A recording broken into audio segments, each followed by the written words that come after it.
নমস্কার বন্ধুরা, গোকর্ণ ভ্রমণের আজকে আমাদের দ্বিতীয় পর্ব। আজ আমরা ঠিক করেছি একটু আরাম করে গোকর্ণর স্থানীয় যে সমস্ত জায়গাগুলি রয়েছে সেগুলো ঘুরে দেখব।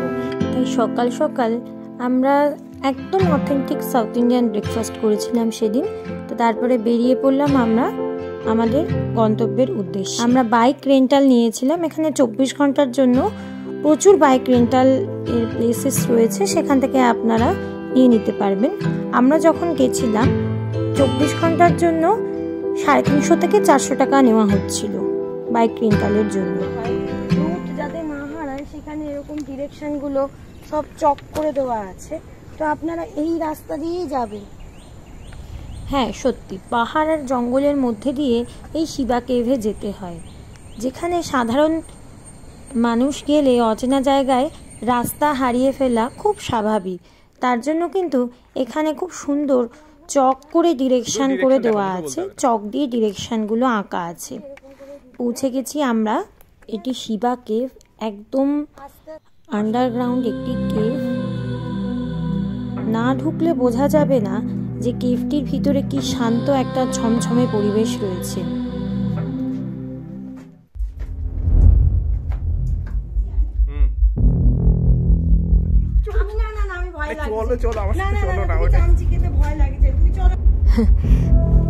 সত্যি এই কেভের ভিতরে ঢুকে আমি যে এত ভয় পেয়ে গিয়েছিলাম তা সত্যিই ভাবতেও হাসি পাচ্ছে, এবং কিন্তু ব্যাপারটা খুবই রোমাঞ্চজনক এখন ফিল হচ্ছে, কিন্তু তখন মোটেই এটা মনে হচ্ছিল না। একথা আমি এখন মানতে বাধ্য হচ্ছি। যাই হোক, প্রচণ্ড ভয় পেয়েছিলাম এই কেভের মধ্যে ঢুকে। কেভের ভিতরে শিবের একটি খুব সুন্দর ছোট্ট মন্দির আছে, যেটা কিনা আলো আঁধারির মধ্যে সেরকম দেখা যায় না বললেই চলে। এখানে নিয়মিত যজ্ঞ হয়, এখানে ছবি দেখেই বোঝা যাচ্ছে। একটি কেবলমাত্র ফাটল থেকে আলোটা পড়ে পুরো কেভটার ভিতরে।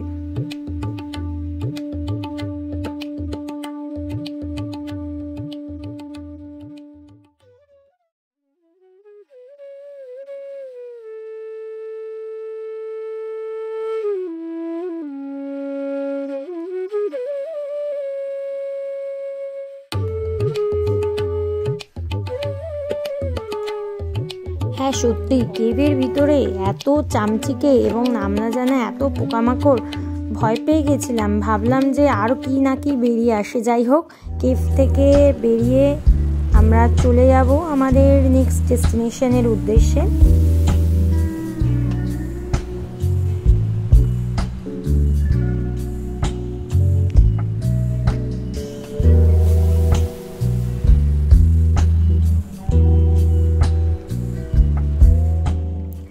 এবারে আমরা চলেছি জটায়ু তীর্থের দিকে। জটায়ু তার মানে বুঝতে পারছেন তো, সেই জটায়ু, সেই রামায়ণের যে রাবণের সঙ্গে যুদ্ধ করেছিল যে পক্ষীরাজ জটায়ু, সেই জটায়ু তীর্থ। 1.5 কিলোমিটারের একটা ছোট্ট ট্রেক, কিন্তু উপরে উঠতেই পুরো আরব সাগর আপনার চোখের সামনে পড়বে। গোকর্ণ ঘুরতে এলে এই জায়গাটা অবশ্যই মিস করা যায় না। এই জটায়ু তীর্থ গোকর্ণ বিচ আর কুডলে বিচের মাঝামাঝি এই পাহাড়ের মাথায় একটা ভিউ পয়েন্ট। রাবণীর সঙ্গে যুদ্ধের পরে জটায়ুর ডানার একটি অংশ নাকি এখানেই পড়েছিল, এটা কথিত আছে। জায়গাটা পুরোই প্রাকৃতিক, কোনো ভিড় নেই, একদম শান্ত, নির্জন আর অসম্ভব সুন্দর। একটা অদ্ভুত ব্যাপার নোটিস করলাম, এখানে বাজ পাখি, চিল পাখি মাথার এত কাছ থেকে উড়ে যাবে যে মানে এটা অবিশ্বাস্য। আপনিই ভয় পেয়ে যাবেন তাদের দেখে, এতটাই কাছ থেকে তারা উড়ে যাবে। সত্যি জায়গাটার নাম যে জটায়ু তীর্থ হয়েছে সেটা একেবারেই সার্থক হয়েছে। এত জটায়ু বা বাজ পাখি আমরা কোনোদিন এর আগে দেখিনি এত কাছ থেকে। এই জটায়ু তীর্থ থেকে খুব কাছেই হলো গোকর্ণ শহরের এই Gokarna beach. Gokarna main beach শহরের একদম পাশে আর মহাবালেশ্বর মন্দিরের খুব কাছেই।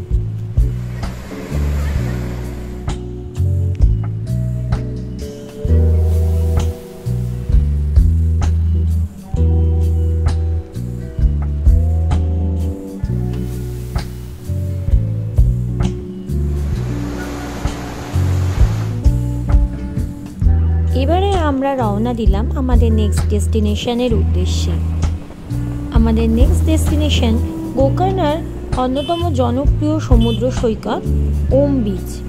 এই ওম বিচে যাওয়ার পথে বিচ ট্রেলিং করতে আপনাদের প্রত্যেকেরই অসাধারণ লাগবে। গোকর্ণ শহর থেকে গুগল ম্যাপ ওপেন করে আপনারা খুব সহজেই পৌঁছে যাবেন ওম বিচের উদ্দেশ্যে।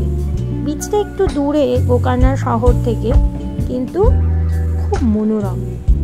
এই ওম নামের মধ্যেই কিন্তু লুকিয়ে আছে এই বিচের অনন্য রহস্য। উপর থেকে দেখলে সমুদ্র তটটি স্বাভাবিকভাবেই একটি ওম চিহ্নের আকারে রয়েছে। বিশেষ আকৃতির জন্যই এই জায়গাটি একদিকে যেমন আধ্যাত্মিক অনুভূতি দেবে আপনাকে, অন্যদিকে মন ভরানো প্রাকৃতিক সৌন্দর্যও আপনি এখানে উপভোগ করতে পারবেন। এখানকার পরিবেশ শান্ত, নির্জন এবং নিস্তব্ধ। সত্যি এত সুন্দর বিচ যে না আসলে আপনি বুঝতেই পারবেন না। তাই গোকর্ণ আসলে ওম বিচ আসতে একেবারেই ভুলবেন না। গোয়ার ভিড়ভাট্টা থেকে এটা কিন্তু অনেকটাই আলাদা। সোনালি বালি আর আরব সাগরের নীল জলে এই ওম বিচ নিজের মতো করে একটা কিন্তু অপূর্ব ছবি এঁকে যাবে আপনার মনে। সমুদ্র স্থান আর সানবাথের জন্য কিন্তু এই ওম বিচ খুব ভালো একটি জায়গা। আর সেটা স্পেশালি যদি আপনি একটু নির্জনতা আপনাদের কাটাতে হয় তবে। এই ওম বিচের ধারে ছোট ছোট অনেক ক্যাফে আছে। তার মধ্যে একটু ফেমাস ক্যাফে হলো নামাস্তে ক্যাফে। রক ট্রেলিং করলে এখানে আপনার দারুণ ভিউ পয়েন্ট একটা দেখা যাবে। আর আপনারা যদি চান তাহলে এখান থেকে কুডলে বিচ পর্যন্ত ট্রেকিংও করতে পারেন।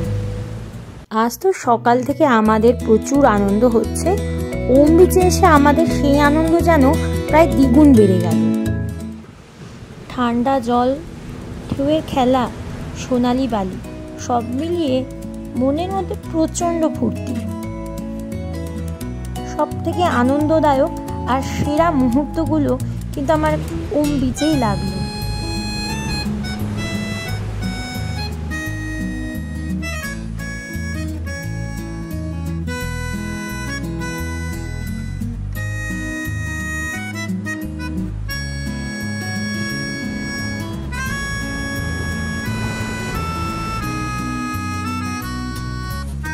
এই ওম বিচে সমুদ্রের হাওয়া মনের সমস্ত চিন্তা যেন উড়িয়ে দিল। আজকের দিনটা শুধুই মুক্তি, হাসি, ফুর্তি, ছোট ছোট জীবনের মুহূর্ত, এগুলোই কিন্তু আসল জীবনের সৌন্দর্য। আজকের দিনটা শুধু আমরা আর সমুদ্র। চলি একসাথে আমরা সবাই উপভোগ করি এই খুব সুন্দর ছোট ছোট স্মৃতিগুলো। জীবনের সব ব্যস্ততা, চাপ আর চিন্তা এসব ছেড়ে আপনারা সত্যিই ঘুরে আসুন এরকম একটি অসাধারণ বিচে। আমি অন্তত এটাই রেকমেন্ড করব। এসব করতে করতে দুপুর হয়ে গেল, আমাদের খিদেও বেশ ভালো মতোই পেয়েছে। তো আমরা আবার ফিরে গেলাম গোকর্ণ শহরে। সেখানে আমরা একটি লোকাল জনপ্রিয় পাইস হোটেলে খেলাম authentic south Indian lunch. Mahabaleshwar মন্দিরের খুব কাছেই এটি।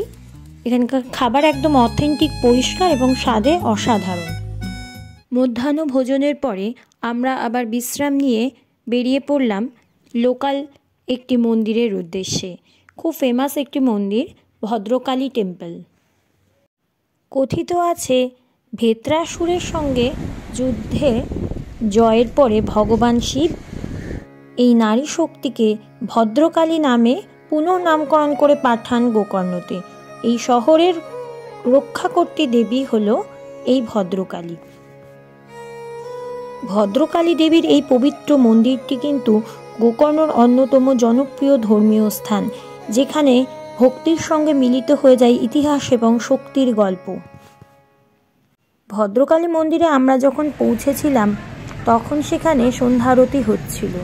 তা দেখে এক অনন্য অভিজ্ঞতা নিয়ে আমরা চলে গেলাম আবার মহাবালেশ্বর মন্দিরের দিকে।